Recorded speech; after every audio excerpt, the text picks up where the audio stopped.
The question is, since maintenance fees due to insurance are increasing in drastic amounts, do you think developers will stop building condos or multifamily homes? Do you think that it's better to buy into existing condos, multifamily communities, since there should already be reserves built up, versus buying new developments where there is none?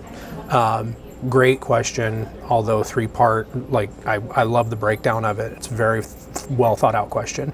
Aiden already answered this one. I'm going to give you my perspective, my 2 cents. Since maintenance fees are going up due to insurance, that really is only present in existing condos and townhomes. Those existing townhomes, yes, they have reserves, so that's a fair thought, and should be able to manage and set budget to handle the increase of insurance, but the insurance spikes are so heavy and on such short notice. What we're finding is that those existing condo complexes, really the reserves are not set up properly to be able to handle that. One part of the question sort of combats against the other.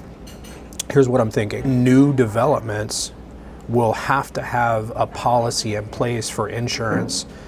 These are called master policies, right? So it's instead of just you and your four walls and your roof and your yard and a homeowner's insurance policy, it's a master policy for the entire building where there might be 100, 200, 300 units. With new development, even though there's no reserves built up, because those first residents will start to, part of their maintenance fees will go into those reserves and build them up, the insurance policy is set in current times with all these increases already in consideration. So that master policy is probably more solvent than an existing one that was set from maybe the last 3 to 5 years. And instead of anticipating, maybe the right word, an increase, or knowing that it's been coming along, they haven't increased any reserves or increased any maintenance fees to try to manage that properly. So part one, I would say, since maintenance fees due to insurance are increasing in drastic amounts, do you think developers will stop building them? No, I really don't.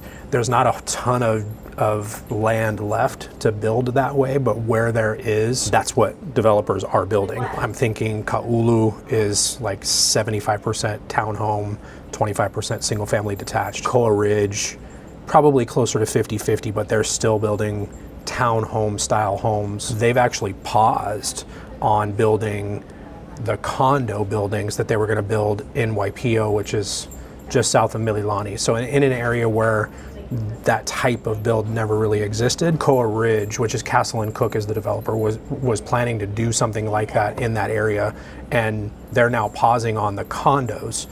They're going to be building more townhomes near where the single family homes are, and then they're going to focus on commercial before they go back to condos. So that's been pushed out a few years at this point. And then I think of Ho'opili, which is DR Horton as the developer.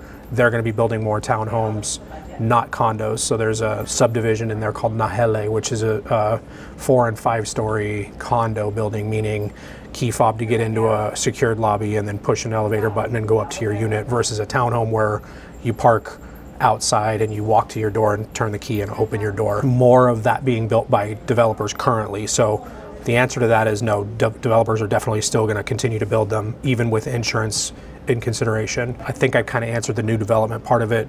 Going to pause on condos where they might be. I would lean towards new construction and an insurance master policy that's set to current times looking forward, rather than looking at existing, unless we're able to uncover, and this is where having the team reach out to you or reach out to us so that we can uncover, knowing where they're at with their policy and what those increases might look like, so that we can not have any surprises in the midst of your transaction or shortly after you've moved in and become a homeowner here. We've got a questionnaire for you in the description below. Let us know what your questions are. Somebody, Aiden, myself, Kenny, Derek, somebody from Core Team Hawaii is going to get on and answer these questions. We'll make this a series. You can ask up to one question a day. Our team will put our heads together to get that question answered. But if you're like, hey, one question is not going to cut it, you can't put a one question on a day quota on me, go to the website, fill out the contact form. That's when we can get one-on-one with you, get a little bit more explicit and nuanced with your questions that you may have. But if you're ready to participate in these one questions a day, description box below.